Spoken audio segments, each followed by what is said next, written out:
This episode is sponsored by Hive. History has always been a story of power.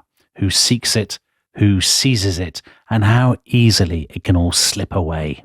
The Caesars, the caliphs, the Tsars, they conquered vast swathes of the world. They proclaimed themselves the favourites of the gods, and yet their empires crumbled away.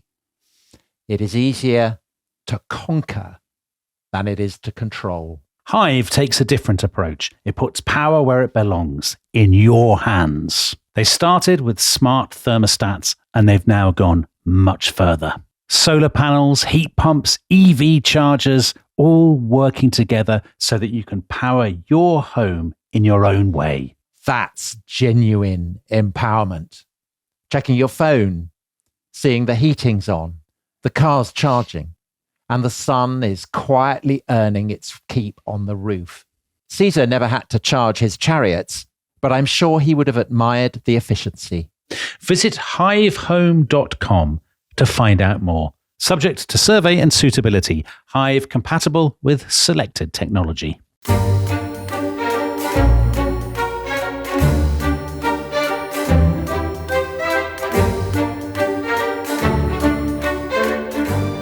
Of Queen Mary, this truly may be affirmed and left in story for a perpetual memorial or epitaph for all kings and queens that shall succeed her. To be noted, that before her never was read in story of any king or queen of England, under whom, in time of peace, by hanging, beheading, burning, and prisoning, so much Christian blood, so many Englishmen's lives were spilled within this realm, as under the said Queen Mary for the space of 4 years was to be seen, and I beseech the Lord never may be seen hereafter. So that was the Tudor #1 bestseller, the thrillingly titled Acts and Monuments of These Latter and Perilous Days, Touching Matters of the Church. And it was by an unusually forensic and judicious historian, John Fox, a man of Lincolnshire, hence the accent, and that book went down in English history as Fox's Book of Martyrs, one of the foundational texts, you might argue, of English national identity. It was published in 1563, 5 years after the death of the character he's talking about, Mary Tudor. And Tom, in that passage, John Fox is describing the depredations, crimes, and horrors of her reign, a reign so drenched in blood that to this day, and I remember this when we did it at school when I was about 10, she is still known as Bloody Mary. And he's not just talking about Mary, is he? He's talking about the subject of our series, which is Elizabeth, because Elizabeth is the yin to Mary's yang. Well, or is she? Or do they actually have more in common, perhaps, than is conventionally assumed? We will be finding out in this episode. But specifically, that passage comes in an entire segment that is focused on Elizabeth and what Fox sees as the miracle that enables Elizabeth to survive the reign of Bloody Mary, her half-sister. And Fox thinks that obviously Elizabeth is absolutely brilliant because Fox is writing as a Protestant, Elizabeth is a Protestant.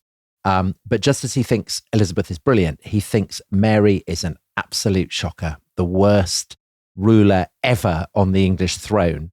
So he casts Mary as this terrifying papist tyrant and Elizabeth as a Protestant deliverer. He says that Mary was inflamed with zeal, not for God, but for idolatry, whereas Elizabeth is a restorer of the gospel. He describes how Mary filled England with smoke from the burning of God's saints, whereas Elizabeth, when she comes to the throne, is all about the advancement of learning and godliness. And he's not exaggerating the differences, is he? So just to remind people, we ended last time with the death of Edward VI, their brother. So he'd been an ultra-Protestant, a kind of evangelical reformer. Yeah. So we are in 1553. And now we are going to find out what happens. You know, Edward wanted his Protestant relative, Lady Jane Grey, to succeed him. But Mary is, of course, the obvious person more beloved of the English people. But the thing about her that everybody knows, the thing that Fox knew, that we learn in schools, that everybody knew at the time, was that her defining characteristic was her loyalty to the faith of her mother, Catherine of Aragon. That is to say, she is a Catholic. Are people using the words Catholic and Protestant by this time? Not really. It's still a little bit muddy. We'll be kind of looking at that. But I think the sense of Europe being divided into kind of rival poles is starting to clarify. But Mary, remember, is of an older generation. Yeah. She's not entirely on top of that. But anyway, she sees herself as upholding the traditional faith of England. And when she's interrogated by her brother's council in 1550, she's absolutely upfront about this. She says, "I would rather refuse the friendship of all the world than forsake any point of my faith." And to that end, she had defied her father, Henry VIII, and she defies her brother, Edward VI. She attends Mass daily. She refuses to accept the very radical Protestant reforms that her brother is pushing forward. And remember, there is a huge age difference. Edward, by 1553, when he dies, he's still just a teenager, and a very priggish teenager, and very vehemently Protestant. And I think that he views his elder sister rather in the way that a student coming back from his first term at university might view a middle-aged TERF or someone like that. She's in her late 30s. She's 37 in 1553. Yes. And I think Edward just feels, she's got these very antiquated, unacceptable, very cancelable views. Her religious views are problematic, right? Yes. Elizabeth is different because Elizabeth, unlike Mary, had done well under her brother's rule. So she also, like Mary, has inherited a faith from her mother. Elizabeth's mother, of course, Anne Boleyn, was an evangelical, and Elizabeth has been raised in that faith. But actually, the huge influence on her, obviously, is Anne Boleyn, because Anne Boleyn died when Elizabeth was only 3.5. It's her stepmother, Catherine Parr, Henry VIII's last wife. And like Catherine, Elizabeth, I think, has an authentically evangelical sense of convictions, but she also quite likes a crucifix, a choir, a cathedral close, all of that. The core is evangelical, Protestant, if you want to call it like that, but she's perfectly happy with, a bit of traditional cladding. Yeah. And to that extent, she's much less kind of obviously Protestant than Edward, who is all about, if there's anything that's more than 15 years old, rip it down, whitewash it. But the one thing that Elizabeth does do to signal to her brother her religious affiliations, and we'd mentioned this in the last episode, she very ostentatiously wears plain and sober clothes. And I think that's quite a challenge for Elizabeth because she does love a beautiful dress. Likes dressing up. So, obvious question. Edward VI is dying. He knows he's dying. He regards it as his last duty on earth to ensure that England passes into the hands of somebody who will uphold what he sees as the unproblematic evangelical religion. Why does he not basically arrange the succession for his half-sister Elizabeth? Why does he turn to Lady Jane Grey instead? It's such a good question. I remember when we did our episodes on Lady Jane Grey that we discussed this question then. And I think the answer is that we've been talking about how different Mary and Elizabeth are, but they also have very, very profound similarities. So both of them are the daughters of mothers who'd been rejected by their father, Henry VIII. Catherine of Aragon had been packed off. Anne Boleyn had had her head chopped off. Both of them had been born as princesses and lost that title. Under Henry VIII and under Edward VI, they're called lady rather than princess. Yeah. And this is because both of them have been officially and legally declared bastards by Act of Parliament. So there is a sense that both of them have a kind of shared taint. And it's this that prompts Edward to decide that they should have to be removed from the succession, which Henry VIII had kind of said that they should succeed him. Edward decides he's going to overturn that and appoint his heir, as you said, their cousin, Lady Jane Grey. I suppose the truth is you can't have Elizabeth and not have Mary, right? If you're going to legitimize Elizabeth, then why are you excluding Mary? Yeah, I think that's right.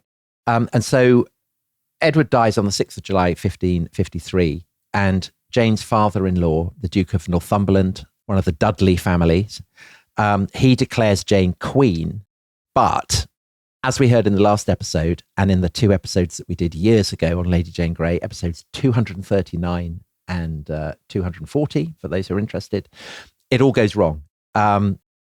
Elizabeth hunkers down in Hatfield, her great house in Hertfordshire, but Mary is much more proactive. She's in East Anglia. She raises basically the English people against Lady Jane's regime. And Lady Jane ends up ruling so briefly that she will be commemorated inaccurately, actually, as the 9-day queen.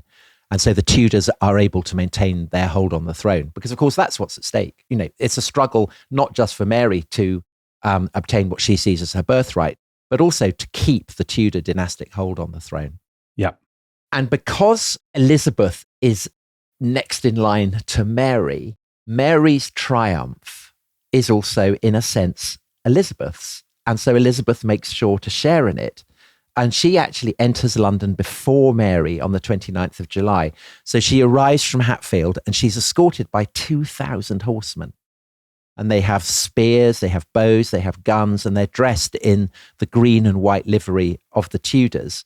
And this is obviously a very public declaration, a reminder to people, not just that, she is there, that she is a Tudor like her victorious sister, but also that she is she's a heavyweight in her own right. If she can command 2,000 horsemen, then it promotes her to the people of London and the country more generally as someone with backing, with wealth, with lands. She is a person of great substance in her own right. And to remind people, she is going to turn, she's not yet turned 20. So she is 19 and a half years old. She's still effectively a teenager. A very daunting moment, but a good example of her political skill and the kind of the cool and the steel beneath the surface, right? Yeah, and of course it's a reminder to Mary. And Elizabeth comes in from the northwest of London, rides through the city, heads out east, and Mary is approaching London from East Anglia, and the 2 sisters meet at Wanstead, east of London. And this is the first time that they've met for 3 years. And Mary welcomes Elizabeth very warmly, and we're told even to kissing all her ladies. So that's very nice. And on the 3rd of August, Mary makes her formal entry into London, and Elizabeth is riding by her side. And I think Elizabeth would have, who's a very shrewd observer, would have noted 2 things in particular about Mary's triumphant entry into the capital. The first is the crowds cheer her ecstatically. They are as enthusiastic to see a queen as they ever were to see a king. And this is a key revelation because Mary is the first woman to be ruling in her own right since Stephen and Matilda. And Matilda had not, her rule had not been uncontested. So really, Mary is the first queen regnant to rule in an uncontested way in English history. And people salute and hail and cheer her as a monarch. The irony, Henry VIII, it had all been for nothing, all that faffing around with wives. Yeah. He'd assumed, I suppose, after the Wars of the Roses, understandably, he had assumed, there'd probably be more civil wars, you'll need to command armies, all of that kind of business. But he was wrong, because actually the affection for the dynasty is such, and what people regard as the legitimate line, that Mary never really has, well, we'll come to what ructions there are later on, but she never really has that much difficulty in cementing her regime, does she? No, she doesn't. And I think it makes clear that there are opportunities for a queen to command the love and devotion of her subjects, just as there are for a king. Yeah. But having said that, I think the other thing that Elizabeth notices as she's riding by her sister's side is that the cheering for her as the younger and more glamorous sister is louder. Mm. And I think that is something also that she bears in mind, that if the people of London are saluting the ruling queen, she also is a very, very popular person. And her reliance on the love of her subjects will be a running theme throughout the next few years, and then when she becomes queen throughout her reign. How do we know that the cheers were louder for her? So that must come from witnesses at the time, but how do we know that they're not party pre? Because it's noted by people who are sympathetic to Mary, and it's a cause of concern. Right. Because obviously, it's not the kind of thing that would make Mary feel brilliant about Elizabeth, with whom she already has a very complicated relationship. Although having said that, to begin with, for the first few weeks, their relationship seems okay. To reiterate the point that David Starkey made, which we quoted in the earlier episode, Mary was tender-hearted to excess when issues of principle were not involved.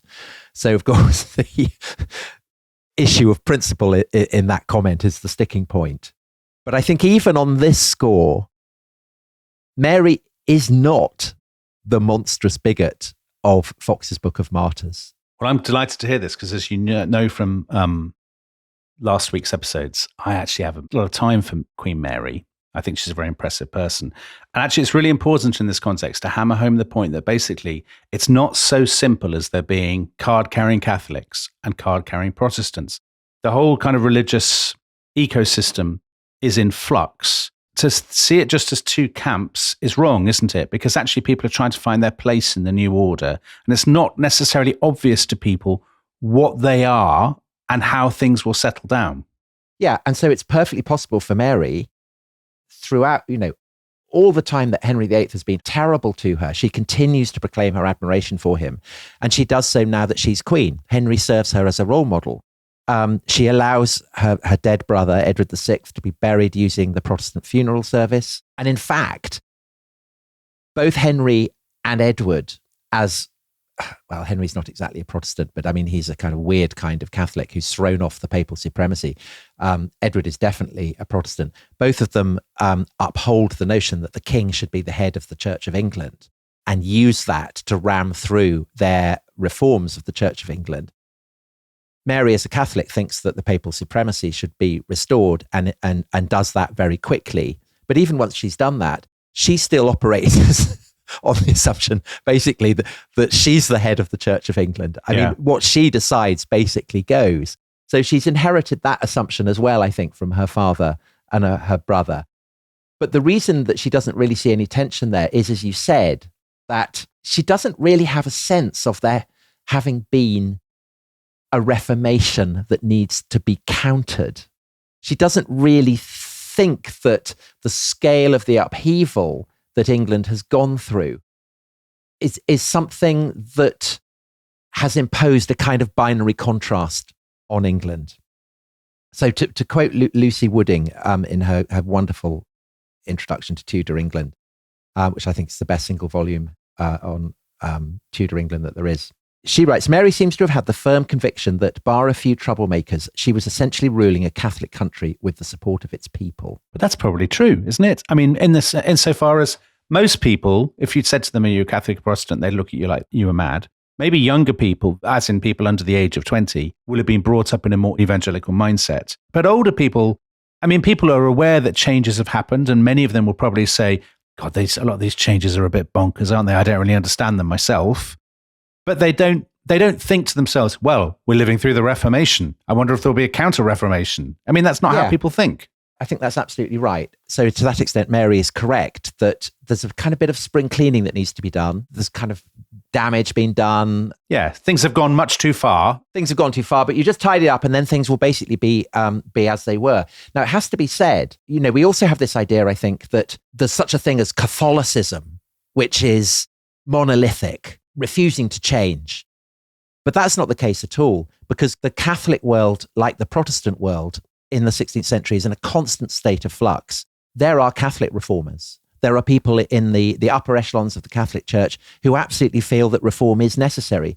And Mary herself belongs to that wing of the Catholic Church. So she never goes on pilgrimage as queen. Before she came to the throne, she had helped to translate Erasmus, who's the great humanist scholar who had been a kind of a coruscating critic of corruption in the Catholic Church.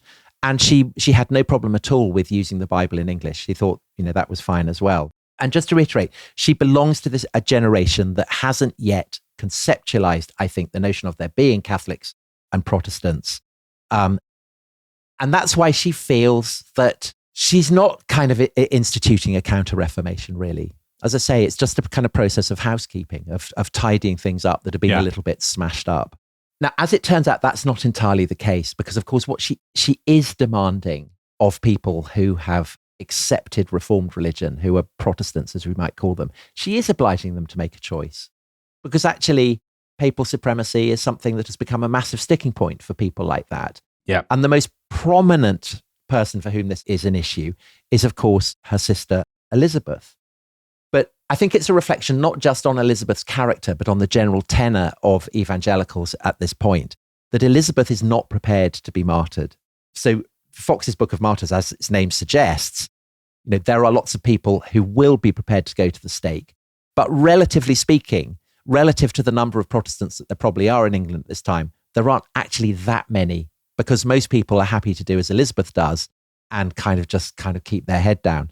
So Elizabeth, knowing she's got to prove herself to Mary, early in September, she requests an audience with her sister. She's a great actress. She falls down on her knees, tears streaming from her cheeks, lamenting that Mary seems ill-disposed to her.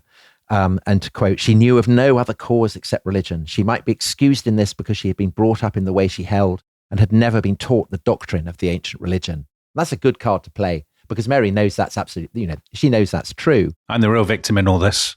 Yeah. So Elizabeth says, well, can you send me a priest, give me books that I can read up and, learn the error of my ways? And on the 8th of September, she duly attends Mass with Mary at the Chapel Royal. Although, again, a kind of classic Elizabeth maneuver, she does try to get out of it by pulling a sickie. But Mary sends a doctor and says, actually, no, really? Fine. Yeah. So after that quite promising start, things start to get tense again, don't they? And how much of this do you think is it's an interesting question, actually. How much have they inherited the bad blood between Catherine of Aragon and Anne Boleyn? So how much does, obviously Mary hated Anne Boleyn because Anne Boleyn was horrible to her. Does she blame Elizabeth at some subconscious level, do you think? Possibly. Once the kind of complications of religious divides have been removed, as we've said, Mary has been incredibly kind to Elizabeth and viewed her as a sister. But the moment that religion complicates the picture, then things start to go tense again. And Mary, in the first months of her reign, is busy disassembling the Protestantism of her brother. And she knows that Elizabeth is unsympathetic to this. And so she starts to see Elizabeth again as a threat. And specifically, she begins to go on to her advisors that Elizabeth resembles Anne Boleyn. And again, to quote, as her mother had caused great trouble in the kingdom, the Queen feared that Elizabeth might do the same. But important to say, Mary's anxieties about Elizabeth are not just on the religious dimension, because there is also a further one, which is that of foreign policy. And Mary is worried that Elizabeth might imitate Anne Boleyn in being a French partisan. Well, that's a massive issue throughout all this period, isn't it? That's often forgotten in the sort of popular literature or the popular understanding of it. The cleavages in British politics are not just about religion, but they're also about, there are two big powers in Europe, and which one are you going to ally yourselves with? And Anne Boleyn, of course, had come from France. Her father had been a diplomat in France. And Elizabeth is perceived as being a Francophile rather than a kind of Hispanophile. Yeah, and this is a problem, because Mary is planning a really spectacular diplomatic coup, namely marriage to the son of the most powerful monarch in the world. And that monarch, of course, is Charles V.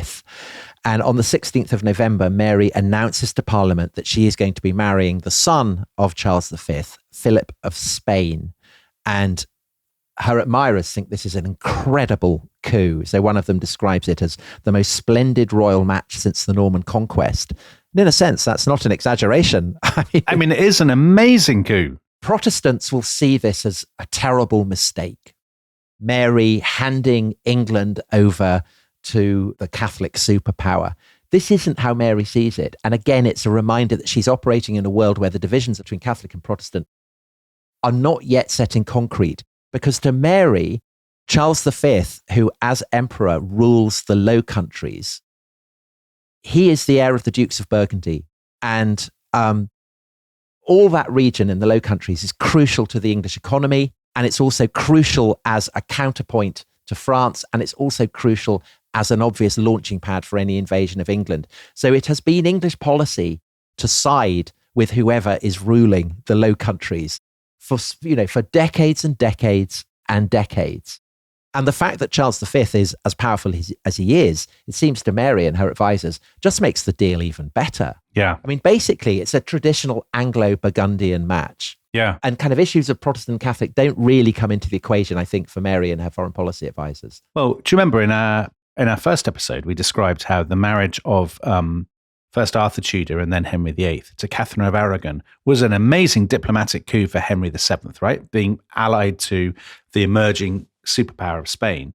This is more of the same, but with knobs on. And if you're a patriotic Englishman who thinks smiting the French is the supreme goal of life, what's not to like about this? This is great. Well, I think there is an issue, which is, of course, is that Mary is not a princess. She is a queen.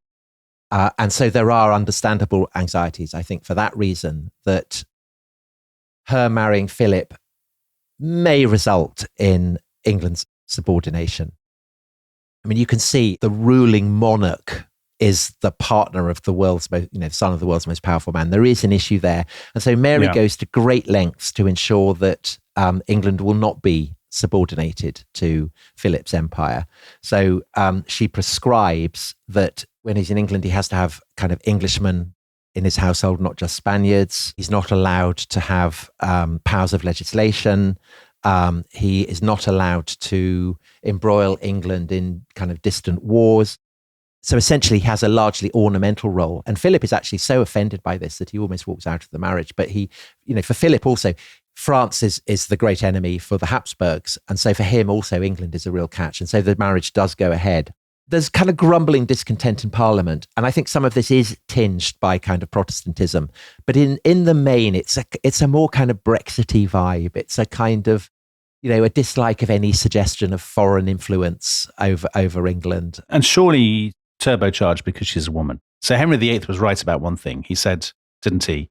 The problem with having a daughter succeed me is that she will inevitably fall under the influence of her husband and the kingdom will pass to him. And that must be a huge part of this. That had it been an English king marrying a Spanish princess, the dynamic would be so different. Yeah. But Mary's queen. She's a Tudor. She's the daughter of Henry VIII. And so she's not having any opposition in Parliament at all. So she swats all criticism aside in a very imperious manner. We shall marry as God shall direct our choice, to his honour and to our country's good. And again, a very Henry VIII development. She ponders disinheriting Elizabeth completely.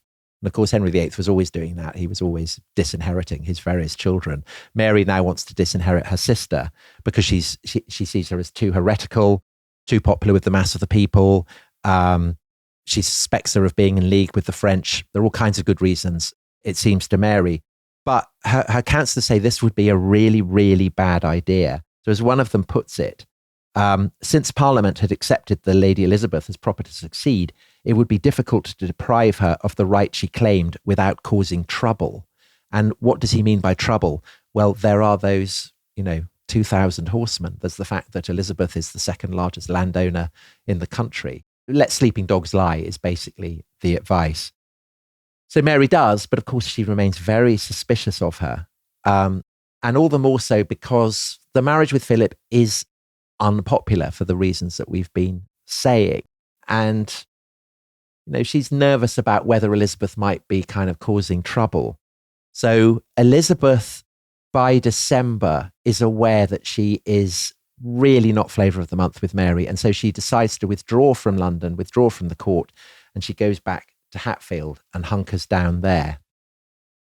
And at the same time as she does this, in closed rooms across the capital, across the south of England and into the Midlands, conspirators are starting to plot rebellion. And the object of these conspirators is to depose Mary and to replace her with Elizabeth. And the man who gives his name to this plot is a kind of young, dashing blade called Sir Thomas Wyatt, the son of the man who introduced the sonnet into England. He's a very experienced soldier. He's a Protestant, and he loathes the Spanish because his father, as well as bringing the sonnet into England, had also been an ambassador to Spain. And so the young Thomas had been there and had seen the Inquisition doing its stuff and had fully bought into the idea of Spain as a kind of a nest of Catholic tyrants. And because he's a swashbuckling, charismatic character, Wyatt, everyone calls this Wyatt's Rebellion. But actually, it's kind of Lady Jane Grey too, isn't it? Yeah. So, for example, Lady Jane Grey's father, the Duke of Suffolk, is involved with this. And there's lots of people who are basically, they've found themselves out in the cold since Mary took over. It's kind of your classic Tudor faction fight to some degree, isn't it? Yes. And as Nicola Tallis in her book on young Elizabeth points out, the conspirators were all well connected and they all had contacts within Elizabeth's household. And this will be a key issue in how this rebellion plays out. So the plan of these conspirators, Wyatt and his co-conspirators, is to raise the country on Palm Sunday, 1554. Wyatt will raise Kent. The Duke of Suffolk will raise the Midlands, and the other uprisings are planned in the West Country and tellingly in Hertfordshire, which is where Hatfield House, Elizabeth's base, is. But news of this conspiracy leaks well before Palm Sunday. So Palm Sunday is the Sunday before Easter. Already by January 1554, news of what's being plotted is starting to reach the ears of Mary's spies. And so all the uprisings are suppressed really before they can kick off, except for one, and that is Wyatt's uprising in Kent. So there he has raised about 3,000 men. Most of them are Protestant. They march on London. It's very reminiscent of the Peasants' Revolt. They are unable to cross London Bridge, but they go down to Kingston, swing back, and try to enter London through the Western Gates. And as they're approaching, Mary is urged to flee. But instead, she rides to the Guildhall and she rallies the city. And she declares herself married to her people. And a contemporary witness describes the performance she puts on and is very impressed. More than marvel it was to see that day the invincible heart and constancy of the Queen herself, who being by nature a woman and therefore commonly more fearful than men be, showed herself in that case more stout than is credible. That's impressive. And that's very Tudor. And Tom, is very Elizabeth I at Tilbury, no? It's very Elizabeth I. And so again and again, when you read about how Mary kind of plays the role of a queen, you realize that she's providing a role model that Elizabeth, I think, undoubtedly kind of remembered. It's very Elizabeth at Tilbury. It's the second time she's done this in a year, right? I mean, she did it during the Lady Jane Grey business. This is Lady Jane Grey 2, basically. Yeah. And once again, the people are with her. They are, yeah. They rally in support of Mary. Wyatt's rebellion is crushed.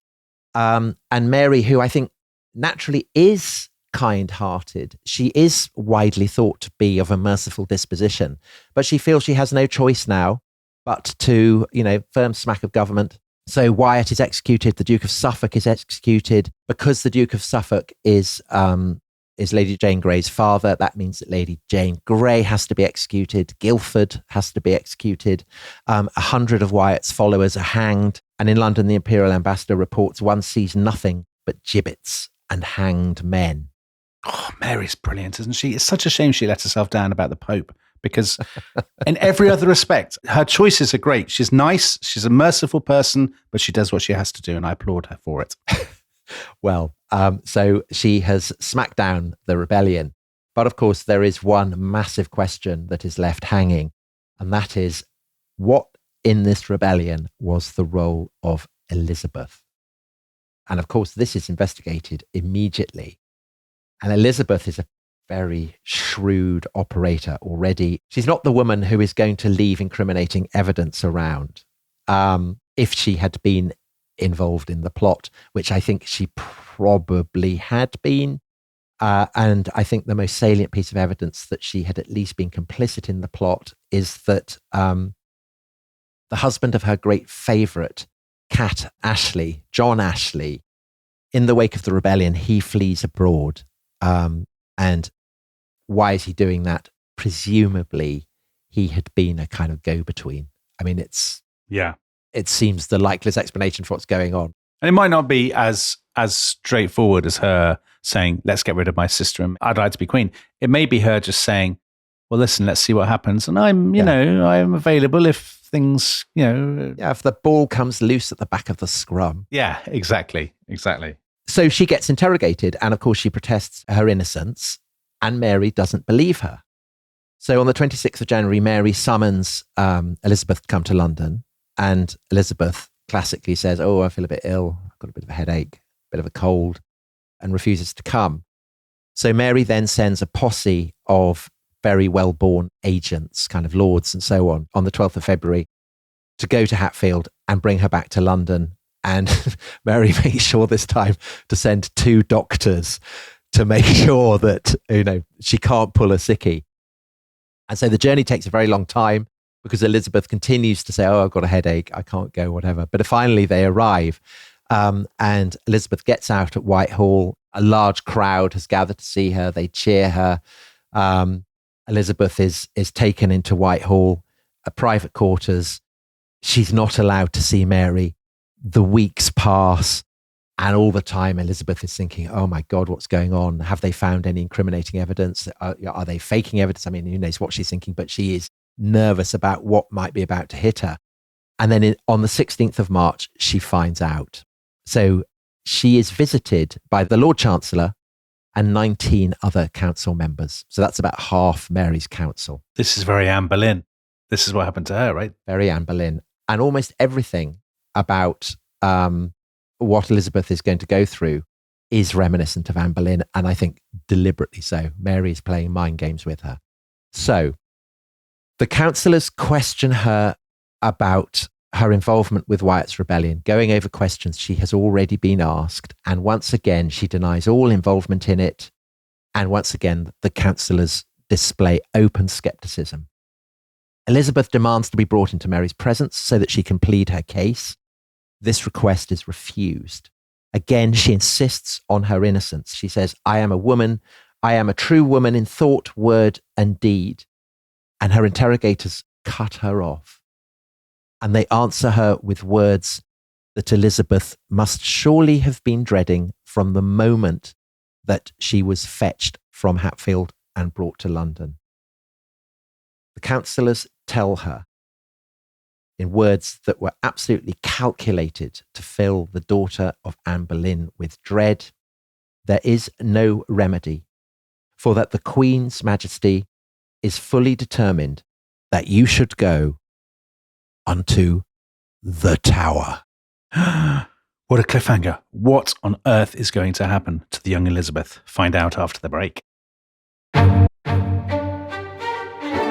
This episode is brought to you by Rocket Money. Tom, we often talk about how to organise our finances. I'm very conscious that I'm paying for a lot of mad subscriptions. And there's one thing that we've talked about often on this show. It's the thing that we probably hate more than any other, and it's a hidden fee. I would love to get my finances under control. There are all these things piling up on our bank statements, and I think I need to fix this problem. I need to sort this out and to stop this. I mean, my finances are so chaotic that I need this app. So I'll tell you what it is. It's called Rocket Money. It's a personal finance app that helps find and cancel your unwanted subscriptions. It monitors your spending and it helps to lower your bills so that you can grow your savings. With Rocket Money, you can track all of your subscriptions and you can easily cancel within the app with just a few taps, saving you time, avoiding charges. And you can also set budgets and goals and get personalized insights and regular reports to track how you're doing. They will even send you real-time alerts for large transactions, upcoming bills, refunds, and even low balances. So let Rocket Money help you reach your financial goals faster. Join at rocketmoney.com/ishistory. That's rocketmoney.com/ishistory. rocketmoney.com/ishistory.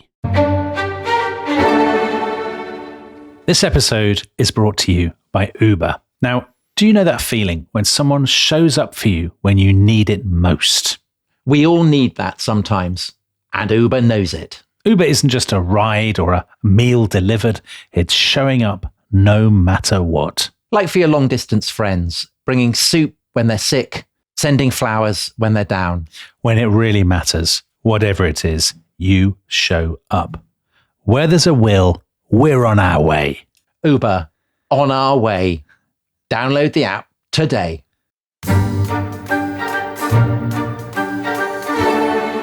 To this present hour I protest before God, who shall judge my truth, whatsoever malice shall devise, that I never practised, counselled, nor consented to anything that might be prejudicial to your person in any way, or dangerous to the state by any means. And therefore I humbly beseech your majesty to let me answer for yourself, and not suffer me to trust to your counsellors, yea, and that afore I go to the tower, if it be possible, if not, before I be further condemned. So that's an extraordinary appeal, and it was written on the 17th of March by Elizabeth to her sister Mary. She is waiting for guards to move her from Whitehall up the River Thames to the Tower of London. She is obviously terrified that she is going to suffer the same fate as her mother Anne Boleyn, who was imprisoned in the Tower and then beheaded. She is begging Mary to be able to plead her case directly to her, exactly as Anne Boleyn had begged that she be able to plead her case to Henry VIII. And as we know, things are looking incredibly bleak for her. She's been put under armed guard. She's been separated from her servants. Yeah. And then the next day, 2 members of the council arrive, don't they, to take her to the tower. And it looks as though the game is up for her. Yeah, I think it's the most desperate moment of her life. So the 2 members of the council who arrive to take her to the tower are absolute heavyweights. So one of them is a guy called William Paulet, who is the Marquis of Winchester. He's very grizzled. He's very grey. And he, as Elizabeth would have known full well, had been one of the judges at the trial of Anne Boleyn's supposed lovers. The other is a man called Henry Ratcliffe, and he is the Earl of Sussex. He is in his mid-40s, and he is Elizabeth's great uncle. And so Elizabeth turns to him and begs him, please let me see my sister. Sussex says, no, Her Majesty has absolutely refused that. And so then Elizabeth says, well, please may I write the Queen a letter? And so Sussex, he's a great uncle. He's more favourably disposed to her perhaps than the Marquis of Winchester. He says, all right, you can write a letter. And so Elizabeth sits down and she scribbles away, protesting her innocence, warning Mary to stand guard against all those who would slander her. And astonishingly, she even cites the example of Thomas Seymour, her very handsy stepfather, who we talked about in the previous episode. Yeah, Mr. Tickle. She writes to Mary, in late days I heard my Lord of Somerset say that if his brother had been suffered to speak with him, he had never suffered. And it's kind of an amazing thing to say, comparing herself to Thomas Seymour and Mary to Thomas Seymour's elder brother, the Duke of Somerset. Yeah. Because in view of the gossip, that's a kind of mad allusion to make, and maybe reflective of the degree of stress that she's under. You're treating me like Jeffrey Epstein. Yeah. Not a sensible thing for her to say. Yeah. But she's sufficiently on the ball that when she has, she writes a whole page and then she covers halfway down a second page, and then she scores a line underneath her name and does lines through it so that people won't be able to kind of fake things underneath what she said. And this takes so much time that all the while the tide has been rising. And by the time she's finished, the tide has risen so high that it will no longer be possible to pass under London Bridge. And so the journey to the tower has to be postponed for a day. And this is a classic example of what will, throughout her life, be one of Elizabeth's favourite tactics when she's cornered, which is essentially just to delay, to prevaricate, to string people along. However, a day passes, and at 9 the next day, Palm Sunday, Winchester and Sussex reappear. And this is the day, of course, that Wyatt's rebellion had been scheduled for. There is nothing from Mary. She doesn't reply to Elizabeth's letter. And so Elizabeth is resigned to her fate. If there be no remedy, she says, then I must be contented. So she gets into the boat. She's rowed up the river towards the tower. It's bucketing down with rain. Underneath London Bridge, the boat goes and they pull up to the tower and moor there. And according to John Fox, who describes all this in great and loving detail, she was rowed up to Traitor's Gate. And she refused to get out of the boat. And then when she did so, she declared, here landeth as true a subject, being prisoner, as ever landed at these stairs. And this becomes a kind of famous scene, famous lines. However, we know from a contemporary witness that this didn't happen, that actually she entered the tower across the drawbridge. So she got out of the boat and entered through the main entrance. And I think this would have been no less chilling for Elizabeth, because that is the same gateway through which her mother Anne Boleyn had entered the tower. And when Elizabeth passed inside the tower, She would have seen the scaffolding on which Lady Jane Grey, her cousin, had just been executed, and that had been built on the very spot where her mother had been executed. And when she is led to her quarters, these are the royal quarters which her father had rebuilt for her mother's coronation and where Anne had stayed until the hour of her execution. So massive psychological pressure, and I think completely deliberate. Partly, you asked, is Mary avenging herself on the ghost of Anne Boleyn? I think to a degree here she is. But I think she's also doing it because she needs Elizabeth to break. She needs Elizabeth to confess, because if Elizabeth doesn't confess, then there isn't really any hard evidence against her. And this really matters because, just to reiterate, Elizabeth is very popular. She is a very powerful figure in her own right. It would be very dangerous for Mary to prosecute her own sister without extremely solid evidence. And Elizabeth, I think, is probably confident that there isn't hard evidence against her. And so when she's brought before the council on Good Friday, it soon becomes very clear that they haven't really got anything on her. That said, if it had been Henry VIII would undoubtedly have executed her. I mean, he didn't need hard evidence, he made it up. But Mary is not quite as capricious. And I guess for a woman, it's maybe harder to be quite so secure that you can just make stuff up as Henry VIII was. Yeah, I think her position is less stable than Henry's. Exactly. So there is a danger, isn't there? Wyatt. He's still on the scene. And he's going to be executed on the 11th of April. And there must have been some doubt in her mind, some fear that basically he turns up on the scaffold and says, Elizabeth made me do it, but she was part of it. She knew about it all along. But he deliberately doesn't do that. Why doesn't he do it? Because it's not true? Or he's a kind person? Well, he explicitly says Elizabeth had not been privy of my rising or commotion before I began. Right. I suppose there are two explanations for that. One, Elizabeth hadn't been privy to it. Yeah. He's telling the truth. Secondly, he's looking forward to the prospect of a Protestant heir to Mary, and he wants to keep her in the game. So either explanation, I think, would be adequate. So eventually she, the threat recedes, right? She's there for about another month. There's another month of dithering while Mary and the council prevaricate and they're discussing what to do with her. And then again, is this a little nod to the past? So it's on the afternoon of the 19th of May, which is the anniversary of Anne Boleyn's execution, that Elizabeth is allowed out of the Tower. Do you think that was deliberately chosen or not? I'm sure it was. Right. I think the echoes of Anne Boleyn's fate throughout this entire episode are so manifest that it can't be coincidental. But here the message is different. The message is, your mother ended up on the chopping block, but you are being spared. And doesn't that prove how nice and merciful your sister is? Don't you think that's the message?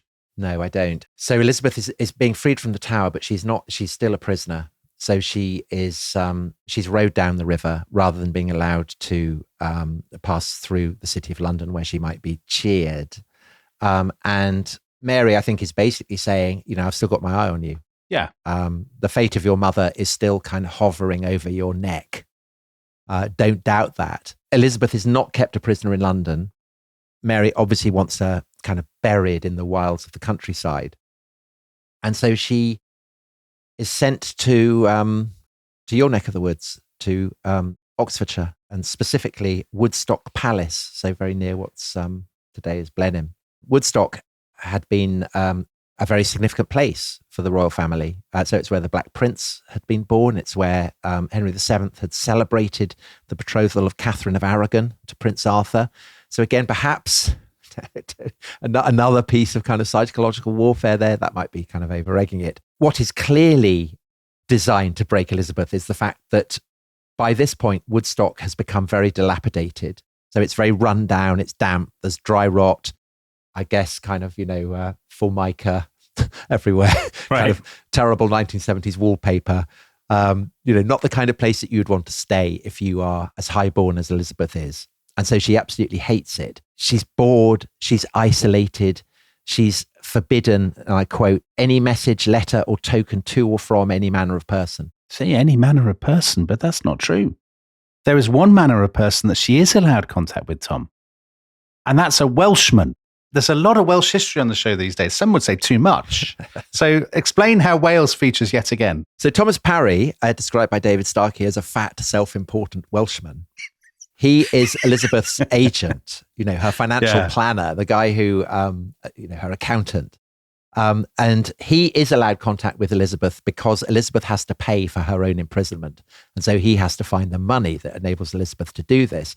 And so he installs himself in the Bull, the local pub. Yeah. And there he's able to serve as Elizabeth's window on the world.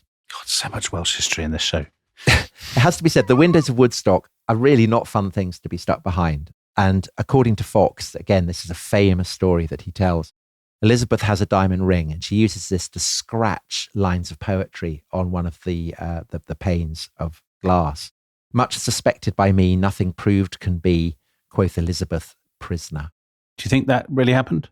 Have people found the window pane? I think it probably happened. What I will say is it reads like lines that Elizabeth might have written, because we have quite a lot of Elizabeth's poetry. Okay. Now, meanwhile, outside the windows of Woodstock, Mary is proceeding with her counter-revolution, even though she doesn't think of it as a counter-revolution. She thinks of it as housekeeping. And this is what Fox describes in his Book of Martyrs as the great tyranny of Bloody Mary's reign. So the hanging, beheading, burning, and prisoning. And this is the episode in English history that once upon a time, all boys and girls learned before the age of about 11 years old. The kind of darkest period in, the story of England, when Bloody Mary and her Catholic tyrants sought to burn out the true religion. Yeah. And, a lot of people do die, don't they? 300 or so Protestants are burned at the stake. Yeah. So the charge sheet against Bloody Mary is, thanks to Fox, very lengthy.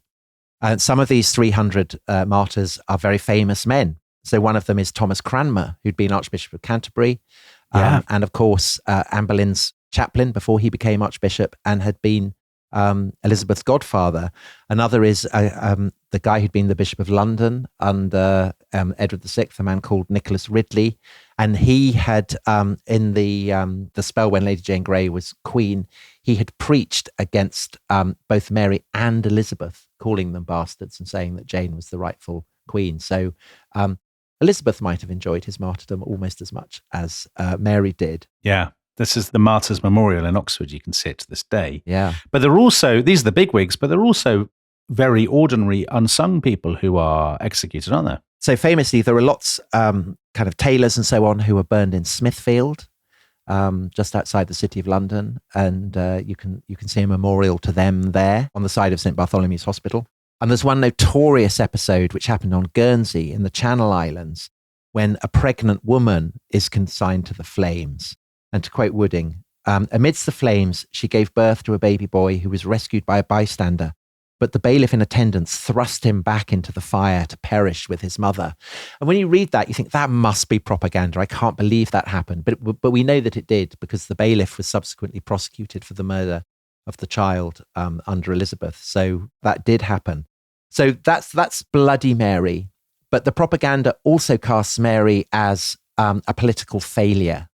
And Exhibit A on this charge sheet is her marriage to Philip of Spain. And the argument is that by doing this, Mary has subordinated England to a domineering foreign papist and a Spaniard to boot. And that the consequence had been nothing but humiliation. England gets dragged into a war with France that was none of her business. This culminates in the humiliating loss in January 1588 of Calais, which had been the English foothold on the continent since the time of Edward III. And there's this, again, famous story that everyone used to know, that Mary on her deathbed said, "When I am dead and opened, you shall find Calais lying in my heart." And, this is Mary as failure as well as bigot. But Tom, this is not now us being revisionist. The scholarship, the historiography for the last, for decades in our lifetime, has been that much of this is Protestant propaganda, massively inflated, that Mary's executions are nothing unusual for a Tudor monarch, and that even her foreign policy is better than is advertised. So, let's dig into this a little bit. So let's start with the idea of Bloody Mary, the mad Catholic bigot who rampages across the land, burning decent, honest Protestant churchmen, all of this.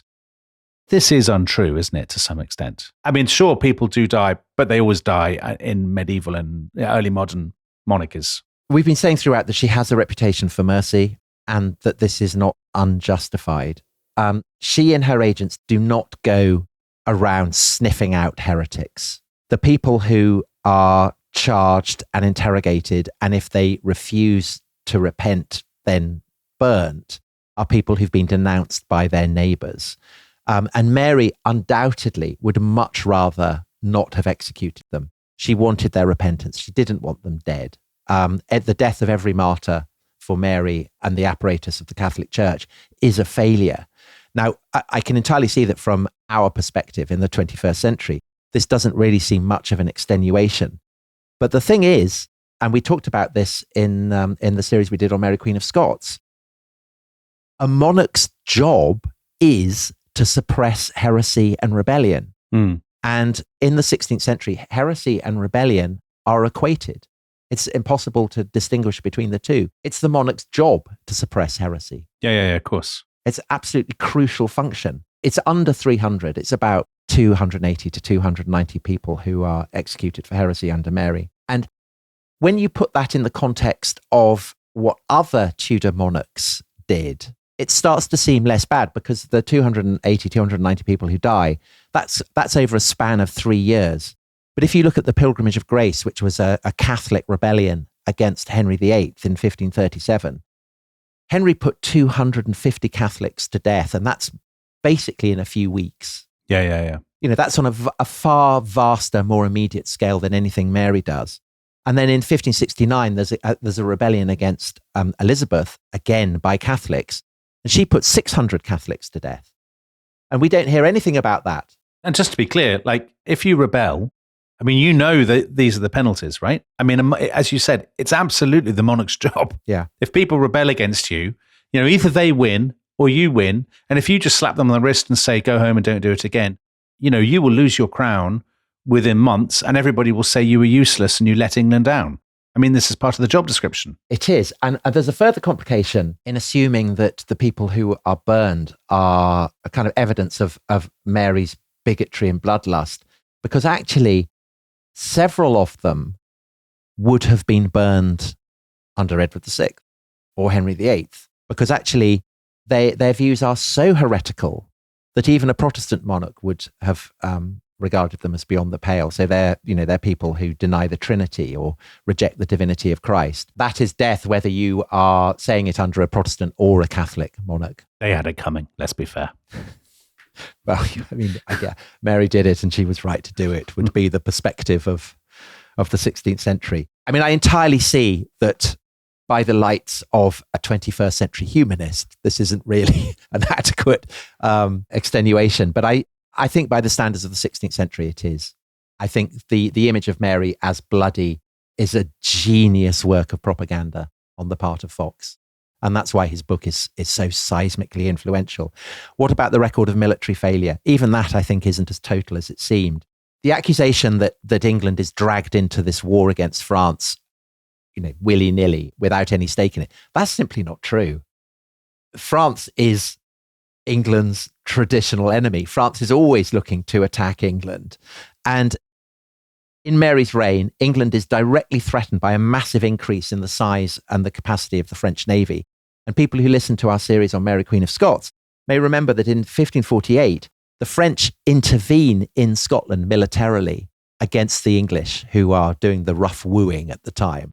And that shortly afterwards, the 5-year-old Mary Queen of Scots is brought by a French flotilla from the Clyde down to Scotland. And that is the famous moment, Dominic, where Mary shows no sign of seasickness that you were very contemptuous of. Did she not steer the ship herself? Is that not the claim? That she personally helmed that ship? I think this isn't the salient fact about this. What matters is that the French fleet are able to sail up the side of England and intervene in Scotland and then sail down the other side, and the English can't do anything about it. And the reason for that is that by Mary's reign, the English fleet has become very run down. No English warship has been built since 1551. And the person who rectifies this is Philip of Spain. In 1555, he says to his wife, come on, you've got to get the ship builds hammering. We need to get the English Navy back out to sea. And the war that results in the loss of Calais isn't all bad news. So to quote Benjamin Redding, who's written a great essay on this, it was fundamentally important, for it acted as the stimulus for reviving the English Navy. And of course, in the long run, England's future does not lie in maintaining a very, very expensive foothold in France, namely Calais. The future lies in ruling the Channel and the seas beyond. And this is one of the great ironies of Tudor history, because had Mary not married Philip of Spain, then the English fleet in 1588 would not have been in a condition to defeat the Spanish Armada sent by Philip of Spain. So what you're saying is Philip of Spain stands alongside Alfred the Great as the founding father of the Royal Navy. Yes, essentially. I mean, it's one of the delicious ironies of history. So I think you could say that far from tottering, far from being weak, far from being blood-soaked, actually by 1558, Mary's regime is looking pretty secure. So Calais's been lost, but England has a fleet that is capable of stopping the French from bringing the attack to English ports. The campaign to restore Catholicism is going well. There's a drop-off in trials for heresy, which suggests that overt Protestantism is starting to be weeded out.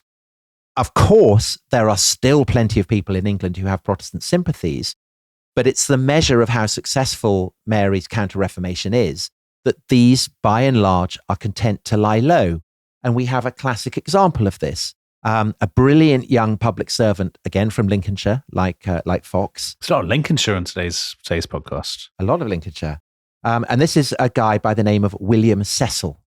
So he's only 35 in 1558, but he's a man who's already risen very, very high. He's very proficient at climbing up the slippery pole of power. A committed Protestant, had been since his mid-20s. He'd been a student of Roger Ascham, the great educationalist and Greek scholar at Cambridge, as Elizabeth had been. He'd been a very committed servant of Edward VI's regime. He'd been on the council. As a councillor, he had backed the plot to put Lady Jane Grey on the throne. And he is a man who has no doubt that the papacy is the Antichrist. Oh. So people may be wondering, well, how has this man survived Mary coming to power? Like Elizabeth, he's a very subtle, self-disciplined operator. Well, Tom, he sounds like an absolutely splendid man. But the question is, why hadn't he ended up on the chopping block? Like, how has he managed to survive and indeed to flourish under Mary when surely he should have been one of her targets? Partly because he's a very subtle, self-disciplined man, a man who knows how to keep a secret and knows how to bury a secret. Like Elizabeth, he doesn't leave behind paper trails. At the same time, as we've been saying throughout this episode, Mary is not a vengeful woman. She is ready to forgive. She's ready to forget. And so long as men like Cecil are not actively conspiring against her, she is perfectly happy to tolerate them. To coin a phrase, she doesn't want to make windows into men's souls. And this is a wise and, by the standards of the age, I think, moderate policy, and one that by 1588 seems to be working. And there is a feeling domestically, but also abroad, that England is being won back for the Catholic Church. So one Catholic puts it, England is beginning to recover its pure form. It all seems to be going well. So, had history worked out differently, maybe England would have continued along that path towards what Theo describes as England's finest hour. It's reintegration in the world of Catholic continental Europe. But of course it doesn't. Now, one reason it doesn't is because all of this is dependent on one woman, right? On the person at the top. And Mary, you know, the Tudors have a bit of bad luck, don't they? With Edward VI and now with Mary again. So by the autumn of 1558, she is seriously ill with cancer. She's confined to her bed. She's got kind of constant fevers. She has delirium and stuff. And the issue, again, the perennial Tudor issue, she has no child. She has no Catholic heir. And this is not for want of trying. Right, exactly. So that's what Philip II of Spain, that's what Philip of Spain was for. Yeah. But it just hasn't worked out. And they are living as man and wife. I mean, they do spend a lot of time apart, but they do live, as it were, as man and wife, right? Well, immediately after the marriage, they do. And by April 1555, Mary had been so convinced that she was pregnant that she actually retires to a kind of, a birthing chamber in Hampton Court Palace. And she summons Elizabeth from Woodstock So this is basically when Elizabeth's imprisonment there finishes, obviously because she wants Elizabeth to witness, her supplanting as the heir. But the pregnancy had turned out to be a phantom one, and Mary is left humiliated. And I think Philip is left feeling humiliated as well. And so he then leaves England. He does come back for a brief stay in the summer of 1557, but it's only for a few weeks, and then he goes off again and they never see each other. And in the wake of that stay, there are further rumours of a pregnancy, but they're not widely believed. And one of Philip's counsellors, a guy called the Count of Feria, is very blunt about this. And he wrote to Philip, "It seems to me the Queen is making herself believe that she is with child, although she does not own up to it." And I think that's very astute, and it's kind of Mary's great tragedy. As with Henry, so with Mary. This burning desperation for a child. And it just causes her, she dies knowing that she has failed. Because it means that as she is on her deathbed in October 1558, Elizabeth remains what she'd been since the death of Edward VI, their brother, 5 years before. She is the heir to the throne, and Mary can do nothing about that. So she hasn't seen Mary for months. She had visited London earlier in the spring of 1558 and had stayed at Somerset House, hadn't she? And she had, some people think she'd gone there basically to reassure herself that, one of these phantom pregnancies wasn't going to turn out to be a real pregnancy. Yeah. But Elizabeth had used that trip to London to make some important contacts. Yes, she did. So to quote Stephen Alford, who wrote a brilliant book on the person that Elizabeth is meeting at Somerset House, there were no great papers for this meeting. But we know this meeting happened because a servant in the household of the man who is coming to see Elizabeth kept a record of it, or to be precise, of a boat trip made by his master up and down the Thames to Somerset House for the meeting. And the person who was going in the boat, going to meet Elizabeth, to have this secret meeting, was, to quote Alford again, the cleverest young man in Tudor politics. And this man was Sir William Cecil. So that's the person we were just talking about. Yeah. And from this point on, William Cecil effectively is at Elizabeth's right hand. She's setting up a shadow government ready to step in when Mary dies. And on the 10th of November, Elizabeth entertains the Count of Feria, the counsellor of Philip II, who's effectively his ambassador, his agent in England, at a house called Brocket Hall near Hatfield, owned by one of Elizabeth's supporters. And there they have a private conversation.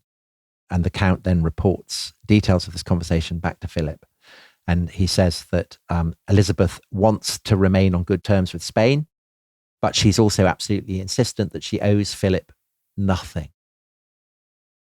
And she emphasizes to Feria that it's not Philip who has kept her alive, but rather the love of her people. It was the people who put her in her present position, to quote Feria.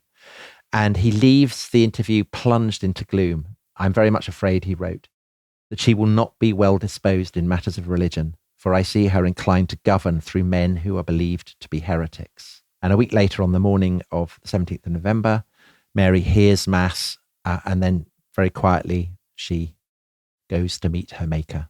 She is dead. And the news is brought to Elizabeth at Hatfield. The tradition is that she was sitting under an oak tree when the news arrived, but this is a very late story and rather sadly seems to be unlikely, but what the hell? Let's say it happened. A Protestant oak. A Protestant oak. And with her, as the news is brought to her, is William Cecil. And the Queen summons Cecil and her most trusted advisors, the people that she has been preparing with for her reign. And she says to them, "My lords, the law of nature moveth me to sorrow for my sister. The burden that has fallen upon me maketh me amazed." But Cecil, he's not unduly amazed. He's ready. And I think, as events will show, Elizabeth herself was ready too, because she is now, against all the odds, Queen of England. Crikey, what a cliffhanger. Because in the next episode, which members of the Rest is History Club can listen to right now, we will find out what happens when Elizabeth becomes queen, the dawning of the Elizabethan Golden Age, the issue of her marriage, the revolution that she and William Cecil are about to unleash in English religion, and the snake pit, the machinations of Tudor politics as Mary, Queen of Scots, enters the chat. So, if you want to listen to that episode right now, you merely need to go to therestishistory.com to sign up and join the club, and you will get a host of unbelievable benefits along with that. But Tom, I can't wait to find out what happens next, personally. I'm really looking forward to it because we're going to record it right now. And on that bombshell, thank you very much, and goodbye, everybody. Bye-bye.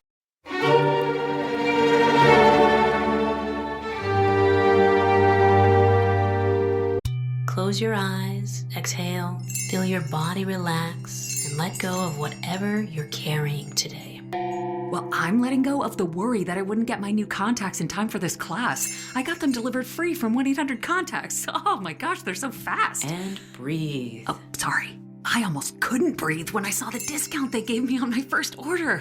Oh, sorry. Namaste.